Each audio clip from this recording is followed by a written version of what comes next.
یا رسول اللہ یا حبیب اللہ۔ السلام علیکم ورحمۃ اللہ تعالی وبرکاتہ۔ الحمدللہ وکفا وسلام علی حبیبہ المصطفیٰ، اما بعد فاعوذ باللہ من الشیطان الرجیم، بسم اللہ الرحمن الرحیم۔ ان اللہ وملائکتہ یصلون علی النبی یا ایہا الذین آمنوا صلوا علیہ وسلموا تسلیما۔ اللہم صل وسلم علی سیدنا محمد وآلہ واصحابہ وبارک وسلم صلاۃ دائمۃ سرمدا ابدا۔ عزیزان اکرام وقار، 17 رمضان المبارک 30 اپریل کے متعلق جو میری جانب سے پہلے کچھ اعلانات ہوئے تھے، اس میں کچھ تبدیلیاں واقع ہوئی ہیں۔ ان کے متعلق کچھ ضروری اعلانات لے کر آپ کی بارگاہ میں حاضر آیا ہوں۔ کل بروز اتوار 25 اپریل کو ممبئی عظمیٰ کے اکابر علماء، مشائخ، سرکردہ شخصیات اور بڑی تنظیموں کے سرپرست حضرات کی ایک خصوصی میٹنگ منعقد ہوئی۔ اسی طرح شمال ہند کے اور دلی کے موقر علماء کی مشاورتی میٹنگ ہوئی۔ ممبئی کی اس میٹنگ میں فقیر بھی حاضر تھا۔ تو ان تمام علماء، مشائخ اور اکابرین کا متفقہ طور پر جو فیصلہ آیا ہے وہ میں آپ کے سامنے لے کر حاضر آیا ہوں۔ پہلی چیز یہ ہے کہ وہ گستاخ رسول، مردود زمانہ، دجال زمانہ نرسنگھ آنند اب تک موبائلے کی نہ پرمیشن لایا اور نہ ہی اس کی کوشش کیا، جس کا صاف مطلب یہ ہے کہ وہ راہ فرار اختیار کر چکا ہے اور دین اسلام کے سامنا کرنے کی وہ سکت نہیں رکھتا۔ مگر پھر بھی ہم اپنے پرانے اعلان پر برقرار ہیں کہ جب بھی وہ پاکنڈی پرمیشن لے کر آئے گا، انشاءاللہ العزیز ہم مباہلے کے لیے حاضر رہیں گے۔ مگر فی الوقت پورے ہندوستان بھر میں کورونا مرض کا قہر بہت تیزی سے بڑھتا جا رہا ہے۔ خصوصیت کے ساتھ دلی میں اور دیش کے اکثر حصوں میں لاک ڈاؤن کی استھتی ہے۔ لہٰذا علماء و مشائخ کے فیصلے کا ادب کرتے ہوئے اور کورونا کے مرض کی ابتر صورتحال کو دیکھتے ہوئے، مزید یہ کہ پولیس پرشاسن کی طرف سے میرے لیے سختی کے ساتھ یہ پابندی لگانا کہ آپ دلی نہیں جا سکتے،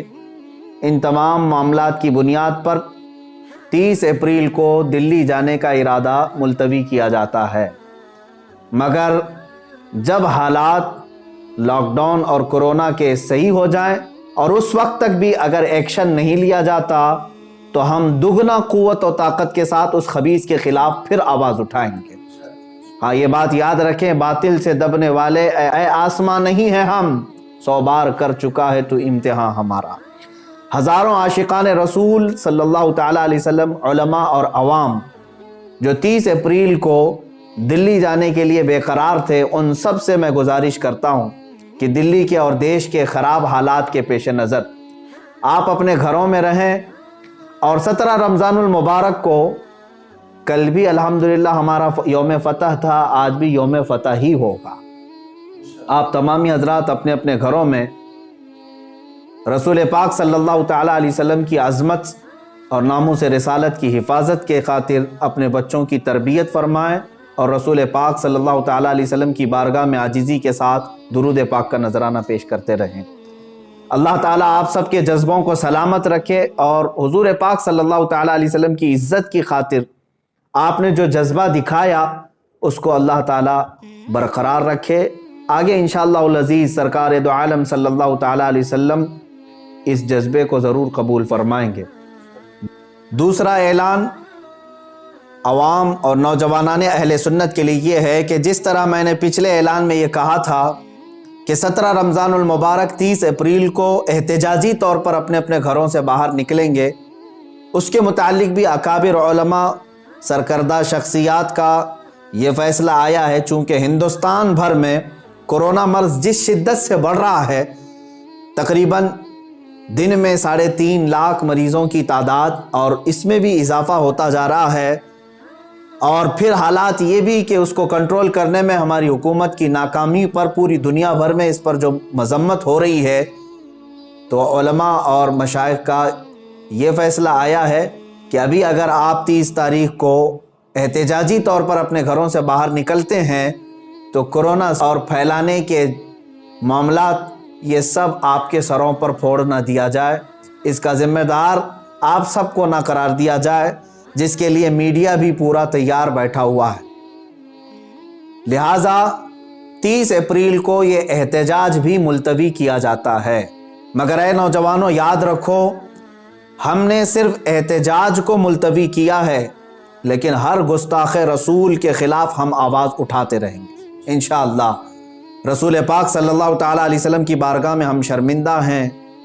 کہ گستاخ اب بھی بھوک رہے ہیں، اور یہ سب کو پتہ ہے، یہ سب حکومت کی پشت پناہی پر ہو رہا ہے۔ بہرکیف میں اپنے بڑوں کا ادب کرتے ہوئے ان کے حکم پر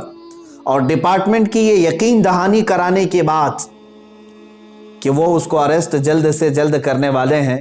ہم نے 30 اپریل 17 رمضان المبارک کے احتجاج کو ملتوی کیا ہے۔ اس پروٹیسٹ کو ہم ملتوی کر رہے ہیں، اور نوجوانوں سے میں اپیل کرتا ہوں کہ اس رائے کا احترام کریں اور آپ اپنے اپنے گھروں میں اس تاریخ کو موجود رہیں۔ انشاءاللہ العزیز آپ بہت جلد دوبارہ قوت کے ساتھ اس خبیث اور مردود زمانہ کے خلاف آواز اٹھانے کے لیے تیار رہیں گے۔ ہاں، ہمارے اس ملتوی کرنے پر اگر کوئی خبیث زمانہ یہ سمجھتا ہے کہ ہماری آواز مر گئی، تو اس کے لیے میرا ایک ہی پیغام ہے، کچھ دیر کی خاموشی ہے، پھر شور آئے گا۔ آج صرف تمہارا وقت ہے، انشاءاللہ کل ہمارا دور آئے گا۔ آخر میں ان تمام علماء، مشائخ، سادات، حجاج کرام، خواتین اسلام، خصوصیت کے ساتھ علماء نیپال اور تنظیم علماء چھتیس گڑھ، مجلس علماء اہل سنت میسور، مجلس علماء راجستھان، علماء بنگال، ان سب کا بہت بہت شکر گزار ہوں، جنہوں نے دن رات مجھ فقیر کو اپنی دعاؤں میں یاد رکھا اور میرے لیے دعاؤں کا اہتمام کیا اور اپنی حمایتیں بھیجی، اور اتنا ہی نہیں بلکہ ہمہ وقت میرے ساتھ کھڑے ہونے کا انہوں نے مجھے یہ حوصلہ دیا۔ اللہ تعالیٰ ان سب عاشقوں کو رسول پاک صلی اللہ تعالیٰ علیہ وسلم کی ناموس کی حفاظت کے لیے چن لے اور اپنی شان کے مطابق انہیں اجر جزیل عطا فرمائے۔ اور آپ ہی سب کی دعاؤں کی برکت ہے، یہ علماء کی اور مشائخ کی دعاؤں کی برکت ہے کہ عنقریب میں یہ ایک خصوصی اعلان کر رہا ہوں، عنقریب ہم ایک بہت بڑی تحریک لے کر میدان میں اترنے والے ہیں، جس میں ہزاروں علماء و مشائخ سرپرست ہوں گے اور مجھ جیسے ہزاروں نوجوان خدام ہوں گے، اور مقصد صرف یہی ہوگا، پھر کے گلی گلی تباہ، ٹھوکریں سب کی کھائی کیوں، دل کو جو عقل دے خدا، تیری گلی سے جائے کیوں، یا رسول اللہ مورا تن من دھن سب پھونک دیا، یہ جان بھی پیارے جلا جانا۔ انشاءاللہ العزیز ہم آج اپنے اس احتجاج کو 17 رمضان المبارک کے اور اپنے دلی جانے کے ارادے کو جو ملتوی کر رہے ہیں، ساتھ ہی یہ اعلان بھی کرتے ہیں حکومت وقت سے کہ ہزاروں لاکھوں کروڑوں مسلمانوں کے دلوں کو بار بار چھلنی کرنا چھوڑ دیا جائے، ورنہ اللہ رب العزت کا قہر نازل ہوگا۔ وآخر دعوانا ان الحمدللہ رب العالمین۔ يا شفيعنا يا محمد صلى الله عليك وسلم